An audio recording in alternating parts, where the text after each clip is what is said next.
好，各位弟兄姊妹，晚上好啊！先俾大家用下個腦先，好嘛？諗下一個好普通嘅場景啊，禮拜日崇拜完啦，係咪？咁啊，跟住幾個弟兄姊妹一齊食飯，咁啊，本嚟大家都好開心嘅，一邊喺度食，一邊喺度傾緊近況啊，講下小朋友啊，講下工作啊，講下教會啊，氣氛都好輕鬆嘅。佢突然之間呢，有個弟兄叫咗杯啤酒，坐喺隔籬個姊妹呢，突然間望咗望，啊冇出聲嘅，但係個面色呢，開始有啲怪怪地，唔好自然嘅。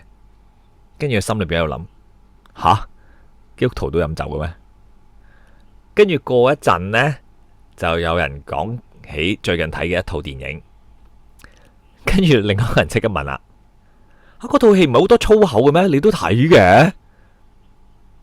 再過一陣呢，跟住人提到呢個仔學校呢有 Halloween 活動啊，萬聖節啊，跟住一個家長即刻講啦：喂，小朋友把公仔拎下糖，我哋一家都會去噶咁樣。跟住另一個弟兄大家聽一聽，面色一沉：基督徒點可以參加萬聖節噶咁樣？咁啊！如果有人喺度講埋政治，就更加唔使講啦，係咪先？一張飯台上邊本嚟團契嚟嘅啫，突然間你講咗成個畫面好恐怖啊，好似變咗審判庭啊！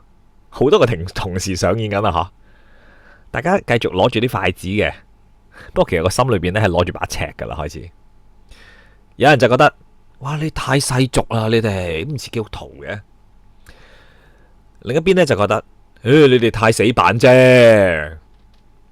有人覺得啦，成熟嘅基督徒應該有我呢一種自由嘅咁樣。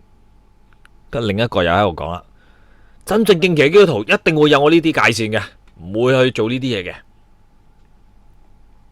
你表面睇呢，好似爭嘅係一杯酒啊，一套戲，一個節日，一種生活嘅方式。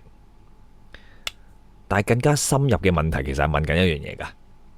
就係當聖經冇直接話一定要咁樣，或者一定唔可以咁樣嘅時候呢，其實我哋點做決定噶？邊個有權去管理基督徒嗰個良心呢？我嘅自由應該到邊度為止呢？你嘅良心又應該去到邊度為止呢？嗱，今日同大家講嘅呢個主題呢，就係自由嘅界線啦，就係喺絕對同埋相對之間操練關於基督徒嘅嗰個自由啊！我想講呢啲唔係小問題嚟噶，因為喺整個教會嘅歷史裏邊呢，好多嘅教會嘅分裂呢，唔係因為有人公開否認基督復活，亦都唔係因為有人否認三位一體真神。好多嘅時候呢，教會裏邊最尖銳嗰個張力啊，係嚟自嗰啲聖經冇講明嘅嗰啲生活嘅判斷。例如你着咩衫啊，唱咩歌啊，用唔用某啲樂器，飲唔飲酒啊，睇唔睇電影啊，個仔讀邊間學校啊，慶唔慶祝某啲節日啊，用唔用得嗰啲社交平台啊，投票嘅時候點樣去判斷啊，應唔應該接受某一啲嘅文化嘅習俗等等。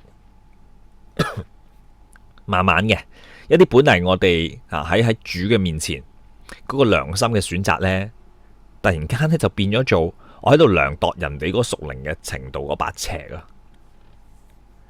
我自己唔做，咁你咪好容易加一句咯。真正愛主人都唔應該咁做啦。當你自己做得到，你係會喺度諗啦。成熟嘅基督徒呢，就應該有呢啲咁嘅自由啦，係咪？跟住你開始會發現呢，兩邊都有佢嘅屬靈驕傲嘅。一邊就喺度講緊你太放縱啦，另一邊係講緊話你太律法啦咁樣。咁但係好得意嘅，聖經有冇講到嘅呢啲嘢？保羅喺羅馬書嘅第14章，其實就係面對緊一間咁樣嘅教會，有人食，有人唔食咯，係嘛？有人睇某一日特別重要嘅，有啲人覺得日日都可以喺主裏邊感恩嘅。嗱，保羅喺嗰陣時咧，佢冇即刻召開一個研討會，跟住去判斷邊個比較高級，邊個比較落後。佢開口嘅第一句係咩啊？信心軟弱的，你們要接納。跟住跳到第3節，佢就話啦：食嘅人呢係唔可以輕看唔食嘅人，唔食嘅人呢唔可以論斷食嘅人。重點係咩啊？因為神已經收納咗佢。嗱，呢一句就係整篇信息嘅一個重點位置啦。如果我哋唔記得咗神已經喺基督裏邊收納咗弟兄姊妹呢，我就會將自己嘅判斷放喺神嘅位置。如果我唔記得咗神已經收納我呢，我就會用規條同自由呢嚟證明自己噶。所以今日我哋要思想嘅唔係淨係點樣處理嗰啲灰色地帶，而係要諗嘅咩啊？究竟福音點樣改變咗我哋用自由嘅嗰個方式啊？自由從來唔係一個抽象嘅題目，自由會喺飯台上面啦、手機裏邊啦、家庭嘅當中吓、教會嘅小組裏邊、同事之間，甚至係親子個管教嘅裏邊呢，會顯明噶。我哋嚟睇3個方向嘛。首先，只有神先係良心嘅主人，呢個第一點。第二，自由從來唔係冇界線噶，因為愛心同埋造就係會管理嗰個自由噶。第三點，亦即係最後啦，我哋會睇見最成熟嘅自由，唔係我可以做幾多，而係我可以喺基督裏邊點樣去愛啊！你留意下呢，保羅喺羅馬書14章嗰個場景啊，佢話信心軟弱嘅，你哋要接納，但唔好論斷所疑惑嘅事。嗱，呢度所講嘅信心軟弱，即係第一節嗰度啊，唔係話呢個人呢冇得救嘅信心啊吓，亦都唔係話佢一定呢比較唔愛主。你睇翻上下文呢，呢個軟弱嘅弟兄姊妹呢，係喺一啲食物、日子或者宗教嗰個潔淨嘅問題上邊啊，佢良心仍然有好多顧慮噶。佢哋呢可能係嚟自一啲猶太嘅背景啦，咁過去一直呢都喺舊約嗰個飲食嘅規條裏面生活噶嘛，亦都可能係嚟自外邦嘅背景，過去拜偶像嗰啲經歷令到佢哋對市場上嗰啲肉呢有恐懼噶。咁啊，有啲人就明白啦，喺基督裏邊舊約嘅禮儀啊、飲食啊嗰個分隔已經唔可以再作為神子民嗰個身份嘅界線啦，因為基督嚟咗噶啦嘛，潔淨同唔潔淨嘅影呢已經喺佢即係基督嘅身上呢係成全咗噶啦，所以佢哋係可以食，亦都可以喺主裏邊感謝嘅。不過另一班人呢，佢心裏邊係過意唔去噶，佢哋唔係故意反對福音噶，亦都唔係故意搞啲事情出嚟去製造麻煩嘅，係佢哋嗰個良心呢敏感得滯啊，驚啊，所以佢哋唔敢食啊。咁保羅點講呢？佢就冇話軟弱嘅人，你哋要今日即刻成長啦。今日開始，全部人都要自由咁食，同我一齊食我要食嘅嘢，係咪？佢冇咁樣嚟嘅。佢亦都冇話自由嘅人，你哋錯啦。從今以後，同啲軟弱嘅人一樣，佢唔食，你都冇食。保羅講接納，接納，唔好為呢啲所疑惑嘅事互相攻擊。OK， 呢個係重點嚟噶。所以第二節佢就即刻講啦。有人信百物都可吃，但那軟弱的只吃咩啊？蔬菜。所以有啲人同我講基督徒應該食齋呢，我心裏邊第一句就諗起呢句嘢。哦，軟弱嘅 OK， 冇嘢冇嘢。嗱，食嘅人唔可以輕看唔食嘅人，唔食嘅人呢係唔可以論斷食嘅人噶。輕看同論斷係兩種唔同嘅罪嚟噶。自由嘅一方面呢，容易輕看，哇，你乜咁落後噶？你唔明白福音嘅咩？你仲係驚啊 ？OK， 佢慢慢將知識變做優越感啊，好傲慢，將自由變做睇唔起人嘅理由。咁啊，限制比較多嘅嗰方呢，就會容易有論斷嘅。你點可以咁噶？你一定唔敬虔啦，你好世俗啦，你唔愛主添啊！佢係將自己嘅界線變做直接係神嘅律法噶，將自己嘅良心嗰個負擔放喺人哋身上噶。但你留意，保羅冇話呢兩邊都只係性格唔同，佢話兩邊都需要福音。自由會變成驕傲，謹慎都可以變成驕傲噶。放寬呢可以嚟自肉體，收緊都可以係噶。所以保羅俾出嘅理由呢，唔係大家客氣啲，亦都唔係冇咁敏感，更加唔係每個人都有自己睇法就算啦。保羅嘅理由係因為神收納咗佢噶啦，所以呢個係好重要噶。我要大家成日 loop 住呢句嘢，諗住呢句嘢去睇呢一篇嘢嘅。好啦，既然神收納咗佢，即係點啊？我咪唔可以將佢踢出我心入邊嗰個教會咯。神喺基督裏邊接納咗佢，我就唔可以因為一件聖經冇定罪嘅事，將佢當成係次等嘅基督徒咯。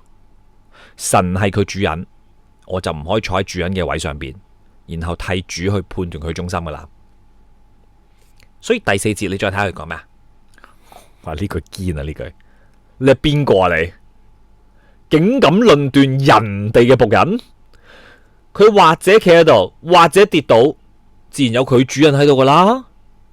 喂，你係邊個？呢句呢好兇狠嘅，你知唔知啊？好直接噶。嗱，不過保羅唔係冇禮貌嗰隻，而係喺度挽回緊我哋錯誤嗰個位置。我哋成日都以為呢自己只不過有意見啫，其實你知唔知好多時候我哋所謂嘅意見呢，係直接好快坐落嗰個審判嗰個座位度噶。我哋成日都以為咧自己淨係保護真理，但係其實有時候喺度保護緊自己個安全感、自己嗰個文化或者習慣噶咋，甚至乎你保護緊嗰個係你嘅身份嚟噶。教會唔係唔可以勸戒罪，但如果有人落喺明顯嘅罪裏邊呢，教會就有責任用神嘅話語去挽回啫。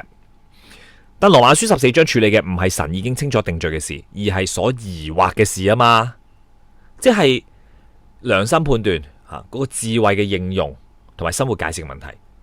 所以經文第一個觀察就係保羅唔係取消緊真理，喺度區分緊真理嗰個層次啊。第二個觀察係咩啊？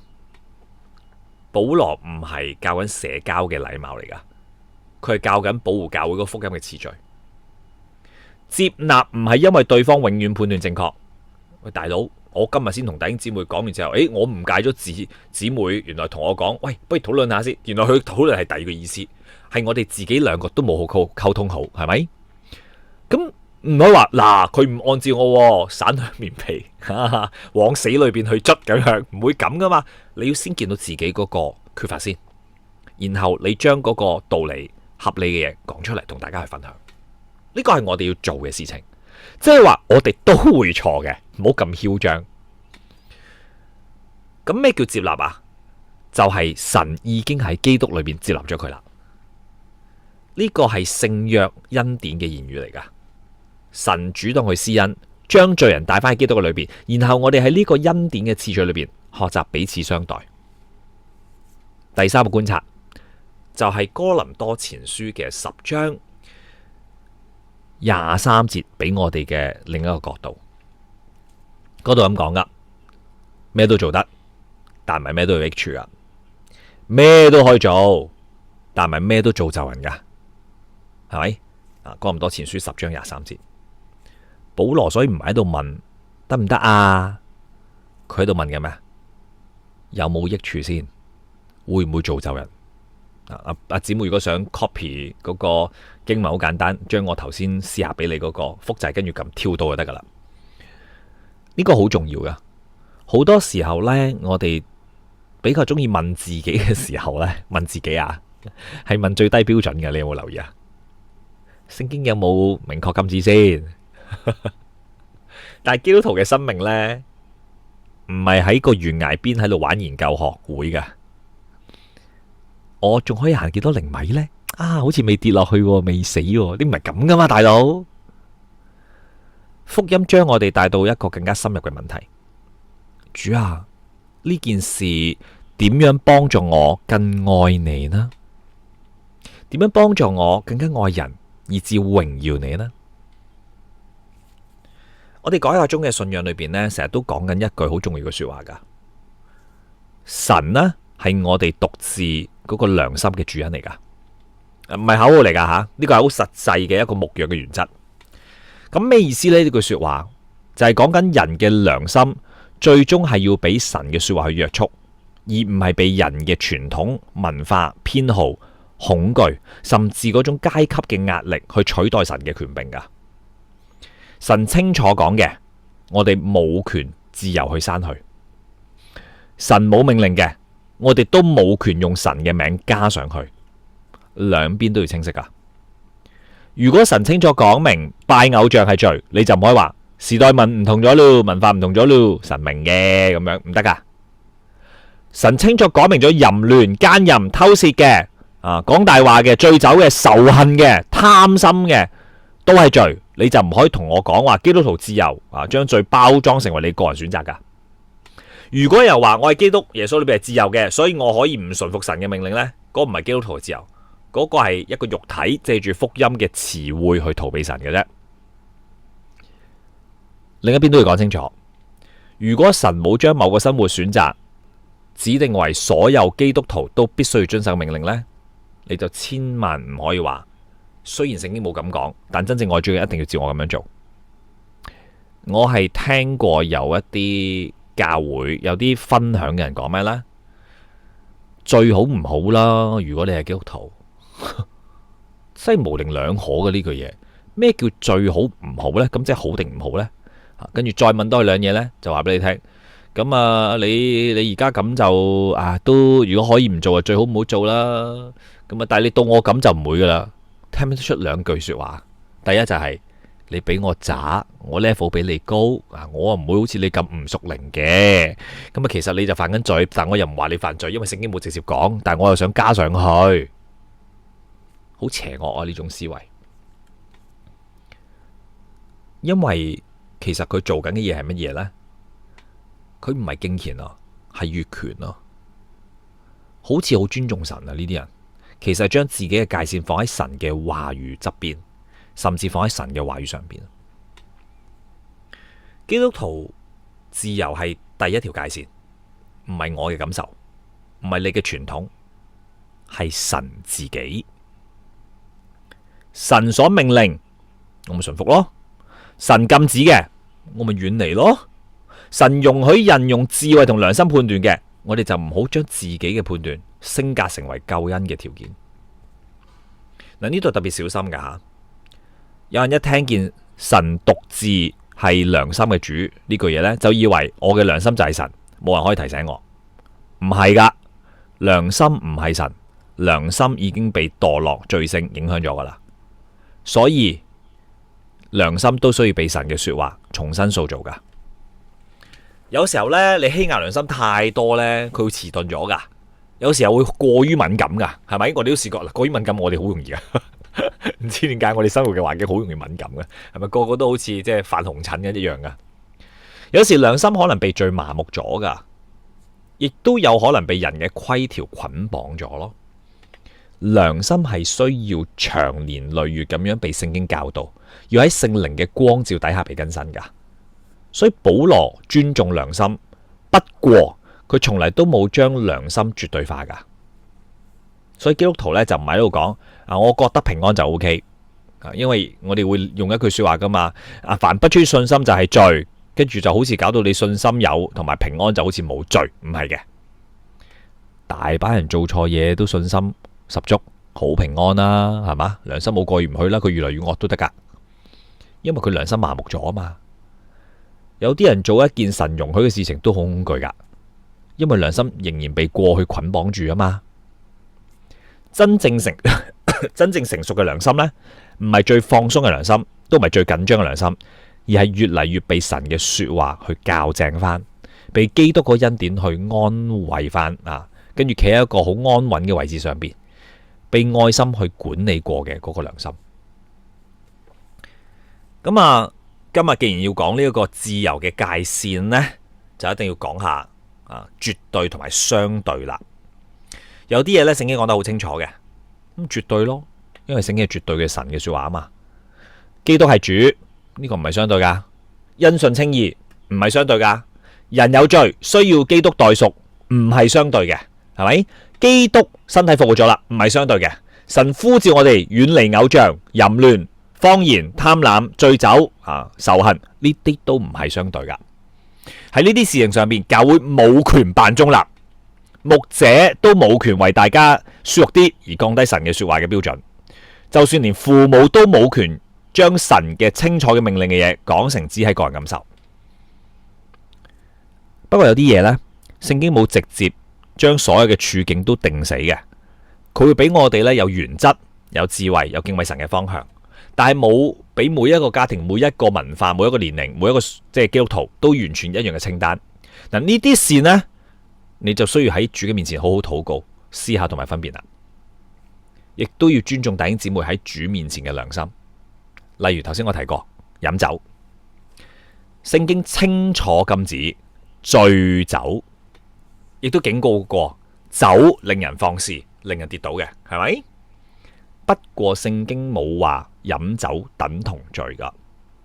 有啲人因為過去嘅背景、家庭嘅創傷，係嘛，佢嗰個成癮嗰個經歷啊，咁啊為咗見證，佢咪揀唔飲咯？喂，我覺得好好啊，呢啲人，佢自己節制嘛，呢個係好敬虔嘅界線嚟嘅，你知唔知啊？另一種就係基督徒喺節制同感恩裏邊飲一啲，但係唔代表佢犯罪噶嘛。不過如果佢一飲酒呢，佢就放蕩，俾酒克制咗，或者用自由去刺激人哋呢，咁啊另一回事啦。例如娛樂啊，聖經好清楚禁止貪婪啦、污穢啦、暴力嘅心啦、褻瀆神啦、享受罪啦，係咪？喂，但唔係每一套電影、每一首歌、每一種藝術嘅形式都可以用一條好簡單嘅清單去判斷噶嘛？有啲人係遠離某啲內容先得噶，要，因為會牽動嗰個人嘅情緒同罪噶。有啲人係可以分辨到文化批判嘅思維，或者保持一個清潔嘅心噶。所以唔係等於基督徒乜嘢都睇得，亦都唔等於所有人都要跟同一條界線嘅呢啲嘢。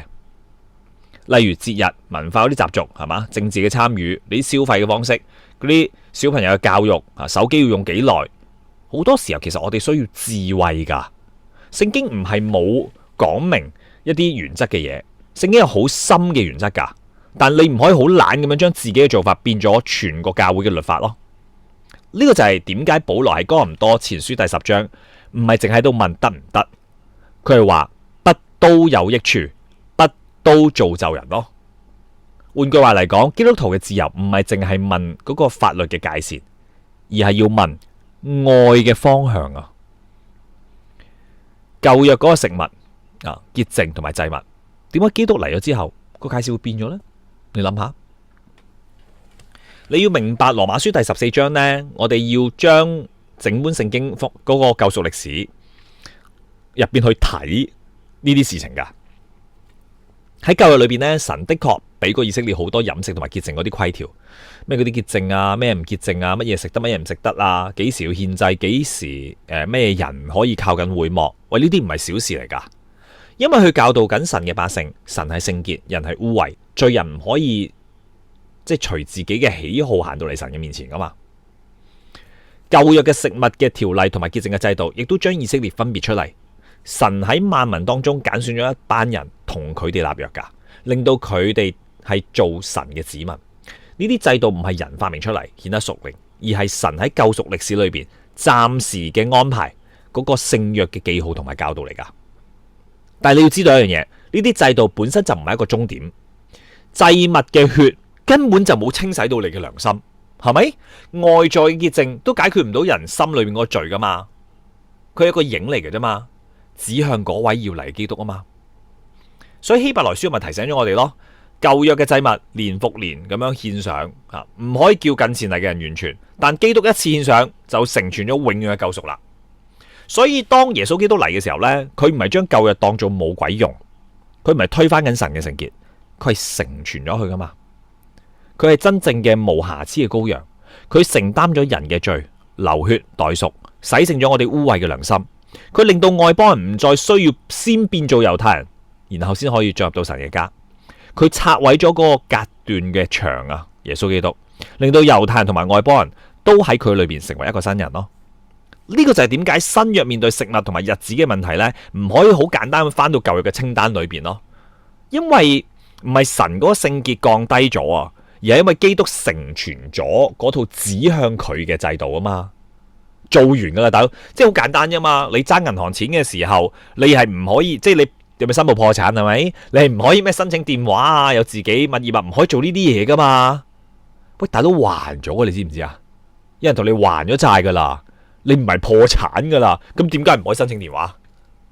咁就係咁樣嘅道理咯。你好簡單就話一係得就得，點解以前唔得而家得？因為有呢啲原因咯，你要去睇咯。人嘅潔淨唔係再靠食啲乜嘢唔食啲乜嘢，人嘅身份都唔係再靠守啲咩日子避啲乜嘢食物，人嘅良心都唔係再靠外在嘅禮儀去定佢自己嘅狀況噶。其實呢個好重要噶，因為呢，我哋今日呢，好容易將新嘅清單放喺基督成就咗嘅救恩隔離噶。以前有人用食物、日子、國禮嚟判斷邊個屬於神，今日你咪用着衫嘅風格、教育嘅路線、政治嘅立場、娛樂嘅選擇。我大把，我最近喺社交媒體成日都見嘅。嗰班人啊，都唔夠膽啊，喺社會上面講公義啊！我黐線，你都唔知自己做乜啊！佢哋即係咪呢個人一唔接觸你中意講嘅政治，佢就唔屬靈呢？我想問下，聖經邊忽講你，即係講嚟聽下好，你講個原則聽下都好，我都聽唔到啊！真係，你話佢冇愛心啊？點啊？唔接觸政治就冇愛心？你接觸都可以好冇愛心嘅啫嘛！我哋講好多次啦。好多嘅罪係匿埋喺表面善嘅裏面噶，罪呢真係好詭詐噶，佢唔係匿埋喺，哎呀，你睇下你前面有個氹，你踩落去啊，嗱，都話俾你聽係氹嚟噶啦，邊有咁蠢噶？真係笨賊咩大佬？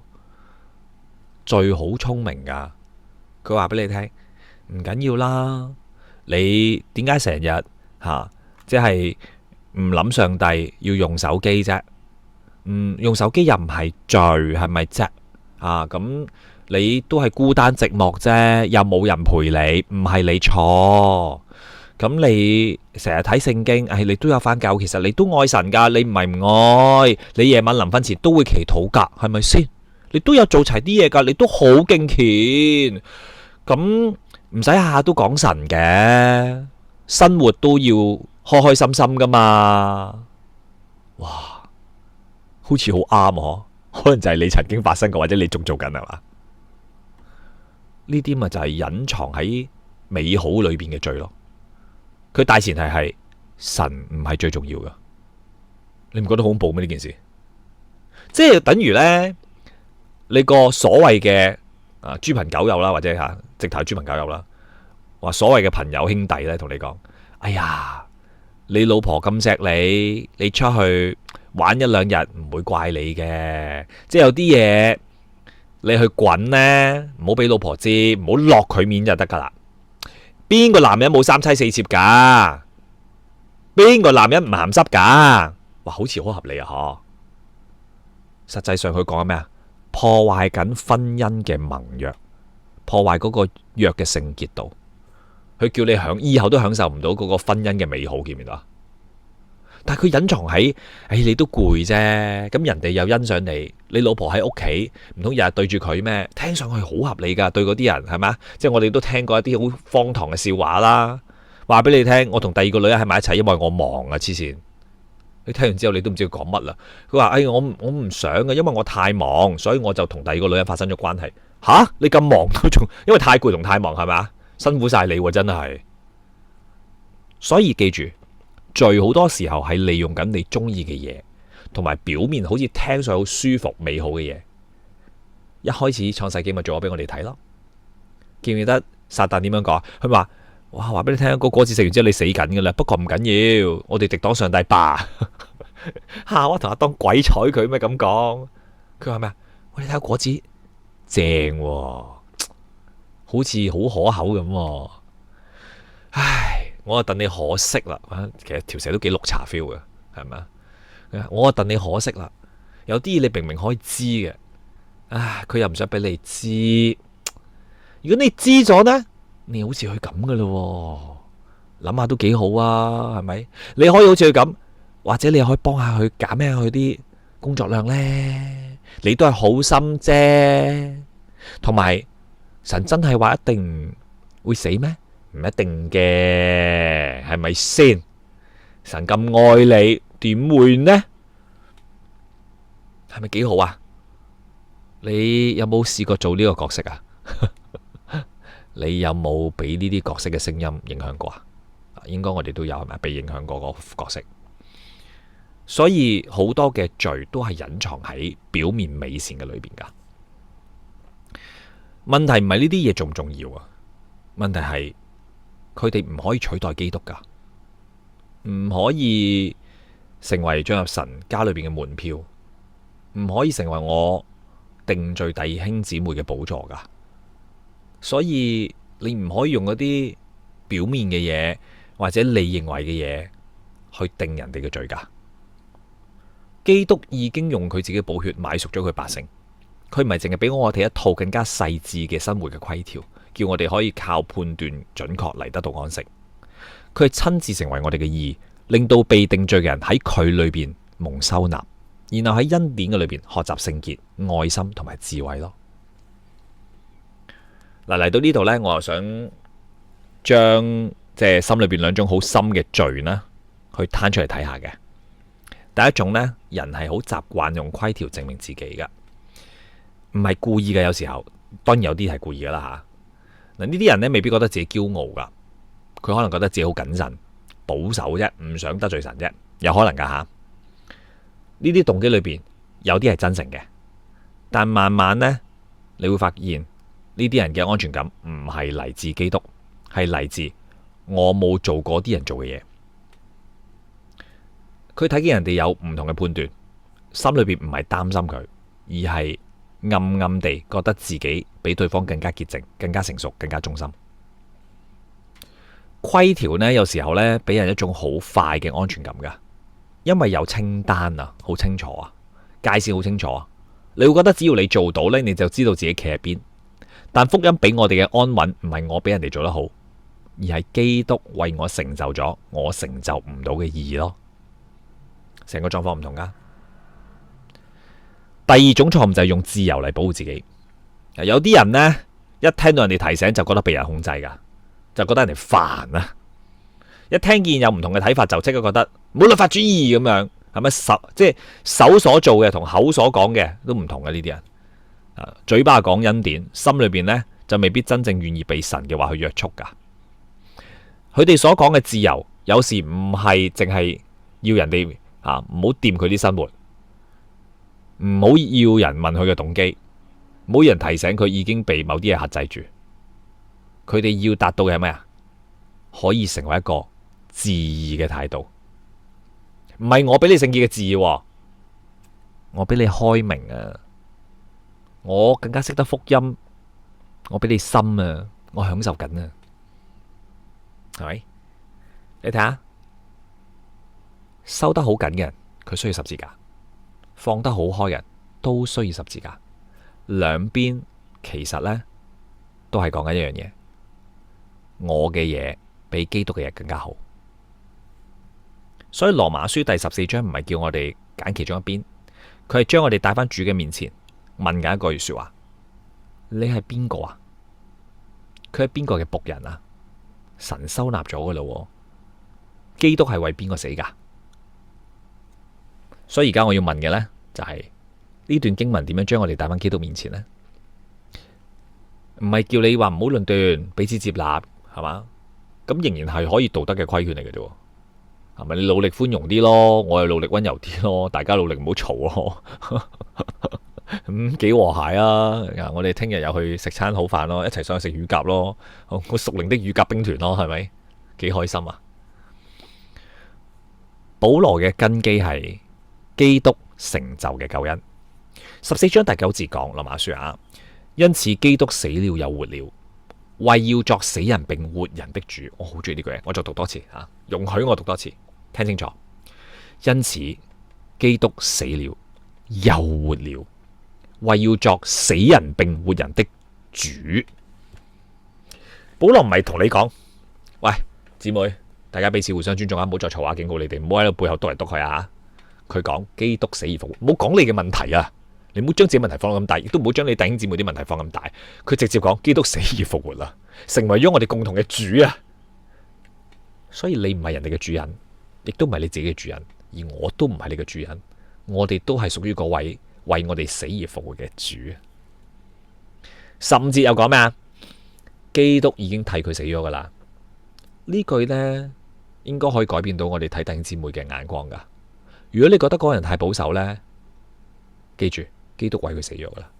如果你覺得嗰個人太過放縱，係嘛，自由得滯啦，咁如果只要佢喺基督裏邊，基督都已經為佢死咗噶咯。你唔可以用一件相對嘅嘢輕看咗基督用血買翻嚟嘅人噶。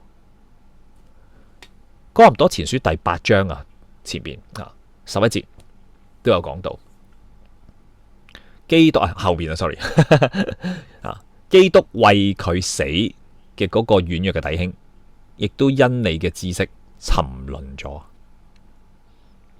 保羅唔係叫有知識嘅人扮唔知，而係提醒佢，知識如果你冇愛呢，只會令人膨脹，得愛可以造就人㗎咋。基督呢係最自由嗰位嚟噶，佢冇爭過我哋嘢噶嘛，係咪？佢冇欠債噶嘛，佢神兒子，享有父嘅榮耀，佢唔係被任何人嘅規條捆綁，亦都唔係被人嘅期待操控，記唔記得？人哋想推佢做王，佢唔制噶。腓立比書嘅第2章就話俾我哋聽，佢冇捉住自己同神同等嘅榮耀。我哋一齊睇下2章5至8節好嗎？腓立比書。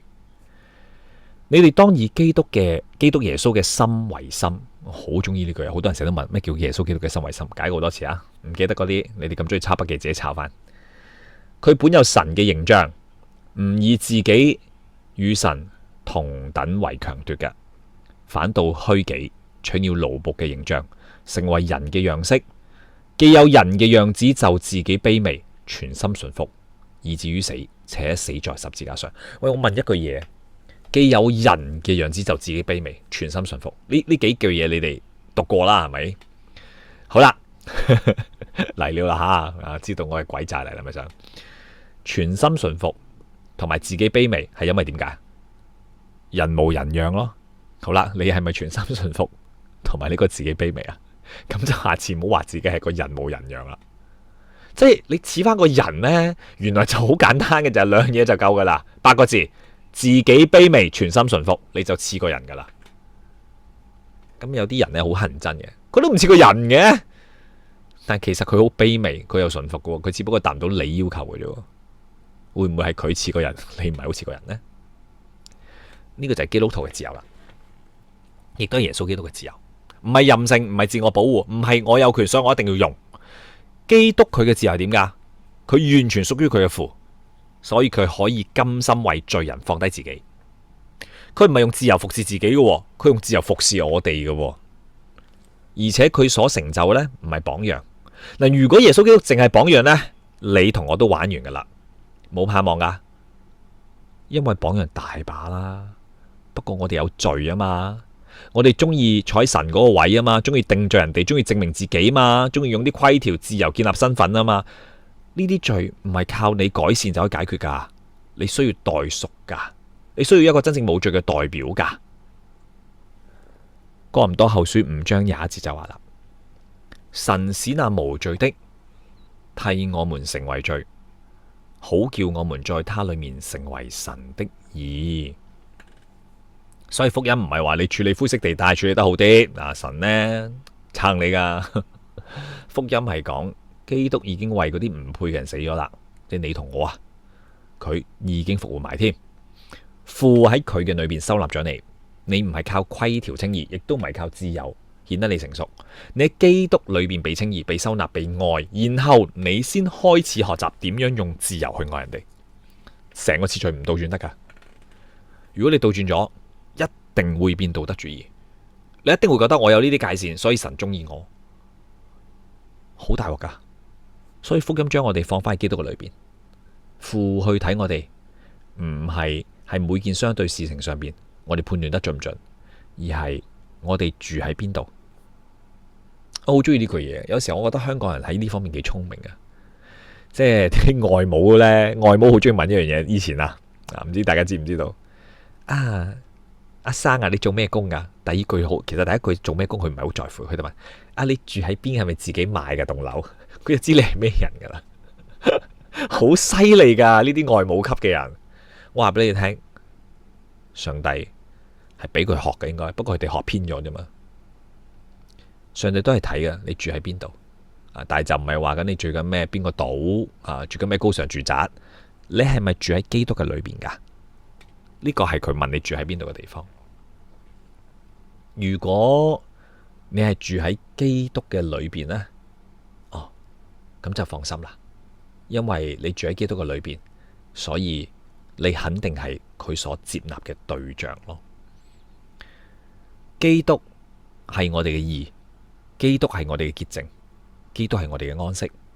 然後因為我哋安息啦，我哋唔再需要用定罪人哋嚟安慰你自己，唔使踩低人哋抬高自己，你唔需要彰顯你嘅自由嚟證明自己。所以喺基督裏邊，我哋係被釋放，唔係為咗屬於自己，而係為咗甘心去屬於主。我哋被接納，唔係為咗輕愛人哋噶，而係為咗好似基督接納我哋一樣去接納啲弟兄姊妹。我哋今日有自由，唔係為咗任性，而係為咗用愛心彼此去服侍咯。好多教會嘅衝突呢，係因為我哋將唔同層次嘅嘢成日撈埋一齊啊！你哋聽我講咗好耐噶，我好中意將啲嘢一個一個分翻開噶，一樣係還一樣噶，真係唔可以撈埋嘅好多嘢。有啲嘢真係神講清楚，你就唔好走去討論，冇嘢值得討論噶，聽順服跟完，好清晰噶啦。有啲嘢呢，聖經俾我哋原則，又唔係每一個人都要同一套方式噶，原則係一套，但係個處理方式唔同噶。我舉個例子，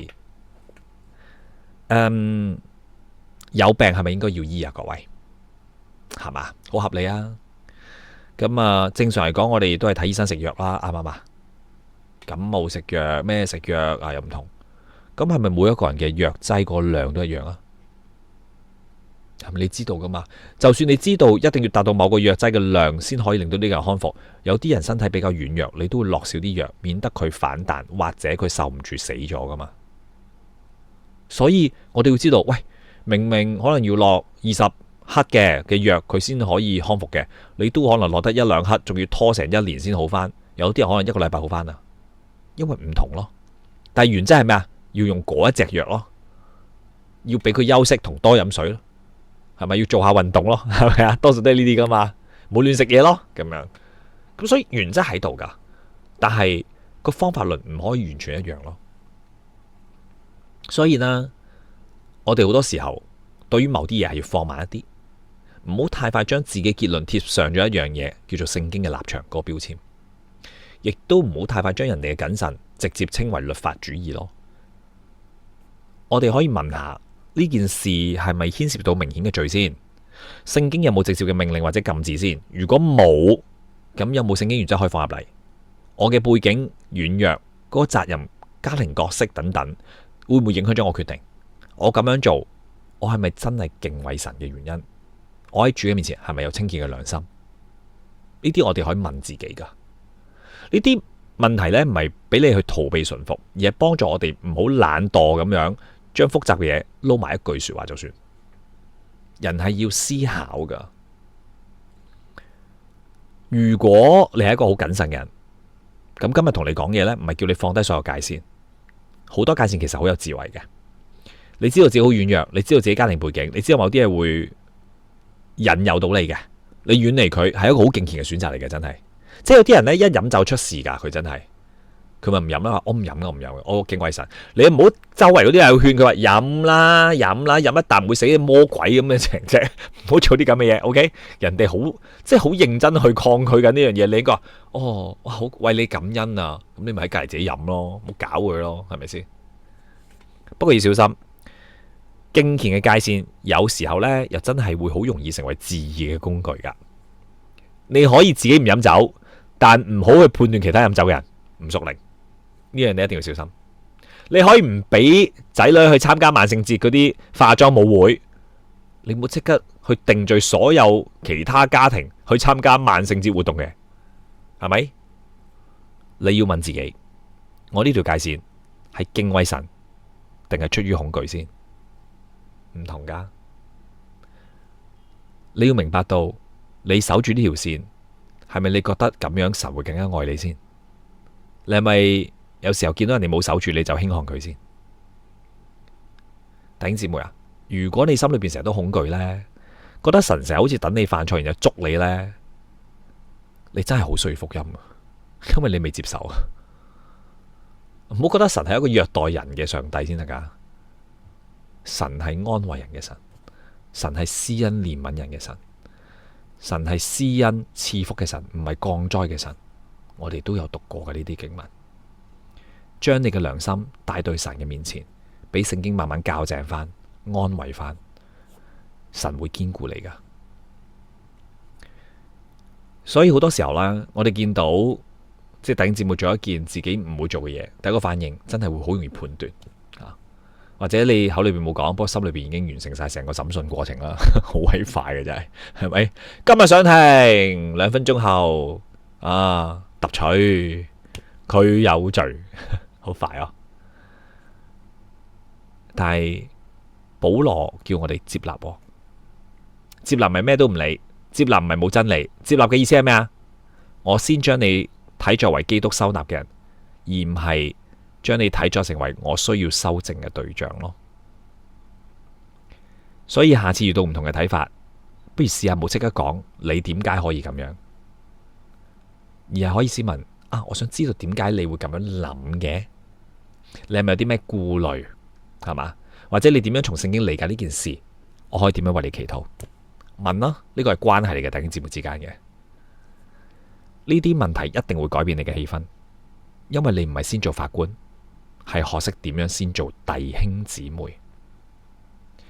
教會如果要喺自由嘅問題上面成熟呢，唔係靠大家永遠一樣嘅睇法噶，你唔使咁樣噶，而係靠大家一齊喺基督嘅主權底下，真理清楚嘅地方，我哋咪一齊順服咯。真理需要應用嘅地方，我咪一齊謙卑咯。有人跌倒啦，我哋咪一齊挽回佢咯。有人驚嘅時候，我哋咪陪佢壯下膽咯，唔使驚咯。做爸爸媽媽都要留意啊！當我哋教仔女呢，面對啲酒啊、娛樂啊、節日啊、金錢啊、性啊等等嗰啲呢，我哋要有界線嘅。有啲界線係需要啊，因為小朋友未成熟呢，屋企都要需要秩序噶嘛。但係唔好淨係俾清單佢啊！如果俾小朋友淨係清單，冇將佢帶翻福音呢，佢長大之後得2條路嘅咋，一係就繼續靠清單去證明自己，一係就離開父母，將清單撕爛晒咯。因為壓迫得太勁啊！我哋要教啲小朋友係咩啊？你知唔知呢件事呢會點樣影響到我哋愛神啊？啊，佢會唔會成為我哋心裏邊嘅偶像呢？啊！我哋係咪俾緊人哋嘅眼光控制緊噶？我哋會唔會想用呢件事證明自己比人哋更加自由，或者比人哋更加敬虔呢？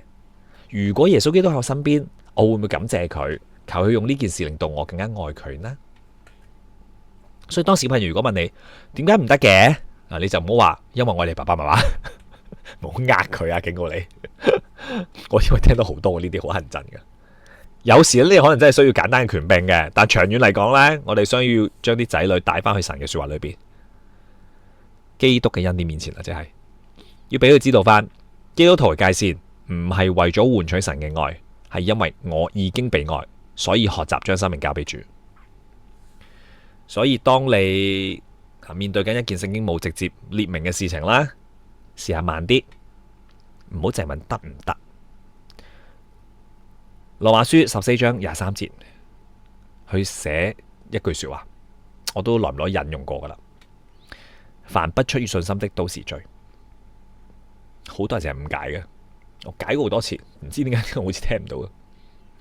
呢句說話唔係叫我哋永遠活喺個焦慮嘅裏邊，係提醒緊我哋唔需要越過良心夾硬嚟噶，亦都唔需要用自由去掩飾你嘅不信噶。信心軟弱咪認咯。如果你唔可以憑信心做，咪停一陣先咯。如果你淨係為咗面子、慾望去逃避孤單、討好人哋，唔該你翻返主嘅面前啦。仲有一個好實際嘅處境，就係教會嘅同工同埋侍奉者。有時候呢件事對你嚟講呢，未必係罪噶，對你個人嚟講啦，甚至喺你生活裏邊可以用清潔嘅良心去領受。但係當你成為咗導師、小組組長、執事或者主學老師，或者做緊人哋父母，或者喺教會裏邊你有某程度嘅影響力嘅時候，你嘅自由唔再係你嘅私人範圍嚟噶啦。呢個唔係話侍奉嘅人假裝自己好似冇生活一樣，亦都唔係話教會用一套比較聖經更加嚴格嘅規條去控制啲同工。問題係愛呢，係會叫我哋考慮自己行動點樣影響人哋嘅。保羅喺哥林多前書9章嗰度講呢，佢有權柄喺福音裏邊得到生活，記唔記得？有權柄帶住啲妻子同行啊，有權柄接受供應，但係佢係為咗福音嘅緣故，甘願唔用呢啲權柄噶。呢個唔係因為佢嘅權柄係假嘅，係因為佢知道權柄如果係放喺愛嘅手裏邊呢，其實係可以成為服侍人嘅工具噶。今日教會裏邊都係一樣，我哋係有自由，我哋都有責任，我哋有知識，但我哋都有群體噶嘛，我哋有個人嘅良心。但我亦都係活喺基督身體裏邊噶，所以作為同工呢，我哋要學習問：我咁樣做唔係淨係我得唔得，而係問我咁樣做係咪造就人、牧養到人先？如果我公開展示某一種自由，會唔會令到啱啱信主人混亂先？會唔會令到掙扎嘅人跌倒？會唔會令到我失去同某啲人勸誡嗰個信任度啊？有啲事呢，你私底下做可以，某啲場合真係唔適合噶，呢個係智慧啊！有啲說話你有權講，但係唔代表你中意點講就點講，或者隨時隨地邊個地方都講得。原因係因為你有愛。有啲自由你冇犯罪，不過你又願意為咗福音嘅緣故，願意收埋先，呢個係成熟。但係教會都要小心，唔好將呢一種牧養嘅智慧變做隱形嘅壓迫啊！吓，我係好抗拒呢樣嘢噶。我喺教導嘅裏邊，唔係叫你哋死根爛根噶，因為唔係每一個人都敏感到可以令到即係成間教會都接受呢個好似變咗命令一樣嘅嘢。呢個唔係一個命令嚟噶，呢個係一個智慧嘅建議，唔係每一個人唔舒服都等於有弟兄姊妹犯罪噶吓。你可能聽完某一個人講嘢，我覺得佢講嘢好唔舒服咯，可能係你自己有問題嘅，記住，唔係嗰個人一定傷害緊你噶。牧養亦都唔係俾最敏感嘅人永遠作王，而係幫助整個群體喺嗰個真理、良心同埋愛心裏邊一齊成長。呢個係需要好多嘅對話，需要好多弟兄姊妹一齊嚟禱告，更加需要我哋一齊服喺基督嘅主權底下噶。我特別想同啲年青人呢講啲說話，因為而家多啲年青人啊嘛，我哋都開心啊嗬。即係年青人呢，有時候真係好敏感噶，即係覺得你哋唔好咁敏感啦，喐啲嘢就彈開，好似俾人擠咁樣，做乜鬼啫？係咪先？即係當然，我哋年紀比較大，皮膚嘅感受性比較差，你篤落嚟係咩？你篤咗咩？可能我肥膏多咗啲咁樣，係咪唔係好覺？即係好多年青人好快睇得出大人呢係咪雙重標準嘅？知唔知？嗱，我唔係淨係踩佢，我讚緊佢哋噶吓，亦都好快感受到教會呢係咪淨係識得講唔可以噶？如果呢一個成年人呢，每次講文化娛樂、手機啊、性啊、金錢啊嗰啲嘢呢，都掉一堆嘅規矩出嚟呢，喺佢哋會暫時順服咯，但係佢哋永遠唔認識主咯。不過如果我哋就教佢哋唔好被規條綁住啦，冇教佢哋敬畏神，去識別罪，保守你嘅心呢，佢哋就會以為成熟唔需要有界線，最緊要開心。咁呢，其實進入緊另一種奴役裏邊嗰個當中噶，即係俾嗰啲慾望啊，俾啲潮流，俾人嘅眼光啊，甚至演算法嗰啲呢，或者俾佢哋嘅同輩呢，扯住佢哋走嘅啫。所以我哋要將福音講得更加深入，然之後將佢淺白咁樣去帶出嚟，具體講俾佢哋聽。你嘅兒女同埋啲年輕人其實係要知道噶，神係唔會奪走我哋嘅喜樂噶。神喺基督裏邊收納咗我哋，亦都收納咗佢哋，係要將佢哋從嗰個假嘅喜樂、假嘅身份、假嘅自由裏邊救出嚟。主唔係淨係話唔可以，主講咩啊？到我這裏來，係咪？佢賜俾你真正嘅安息、真正嘅身份、真正可以愛人嗰個自由噶。所以當我哋教下一代點樣去分辨嗰啲灰色地帶呢，我哋要將嗰個問題從我會唔會俾人鬧呢帶翻去我嘅心，其實敬拜緊啲乜嘢啊？呢件事係咪喺度教緊我貪戀人嘅掌聲？係咪餵養緊我嘅情慾？係咪令到我越嚟越唔可以安靜喺神嘅面前？係咪令到我淨係睇到比較人哋嘅嘲笑、慾望同埋妒忌呢？呢啲問題呢，比一張清單更加難噶，但係更加接近聖經嘅教導咯。有時候呢，教會啊、家庭啊、學校啊、機構啊，係要訂立一啲共同嘅界線，例如侍奉者守則啊、青少年嗰啲活動安排啊、營規啊等等嗰啲，係嘛？敬拜侍奉要求有嘅，但訂立界線嘅時候呢，最近因為有我哋有開會啊，問我，即係我都話，我哋其實要誠實去分辨一樣嘢咯，要分清楚乜嘢係聖經直接命令，乜嘢係出於群體嗰個處境嗰個牧養嘅安排嚟嘅啫，係可以修改嘅有啲嘢。即係你唔係一落咗命令就永遠要執行㗎，有啲嘢你如果覺得唔妥，用聖經嘅原則再次提出，一齊去研究咯。呢個係我哋可以做嘅嘢嚟㗎。如果係聖經直接命令，你咪清楚教導咯，帶領人順服咯。如果牧養嘅安排，你就唔可以講成救恩嘅條件㗎啦。你唔可以將嗰個規則成為一個絕對化。你冇話你唔守就離開教會唔得㗎。你只可以話我哋教會訂立咗，你可唔可以話俾我聽你唔守嘅原因係乜嘢？你有冇合理嘅理由唔守呢？係咪？你唔使審判佢住，問佢啊。既然佢唔守，咁梗係佢要提供原因噶啦。咁佢如果覺得有問題，你咪俾佢講咯。如果真係發現，咦，佢提供係好嘅，我哋咪改咯。所以我哋譬如話即係有一啲安排嘅時候，我哋可以譬如同嗰個人解釋翻，為咗呢個群體嘅見證，或者為咗照顧啲軟弱嘅人，為咗侍奉嗰個秩序，咁我哋暫時可以咁樣嘅安排，同埋我哋一齊順服啦。咁樣呢種講法其實好重要噶，或者呢種諗法啦。因為當我哋將牧養安排講成神嘅命令呢，人嘅良心呢會再次被捆綁起嚟噶，佢唔係得到釋放噶。但係當我哋將神嘅命令講成只係牧養嘅建議呢，有危險噶，人嘅罪呢又會被放任噶。所以我哋要講清楚絕對嘅界線，亦都要謙卑。清楚係因為神有嗰個說話嘅權柄，謙卑係因為我哋有時應用真係要承認我哋好有限噶咋。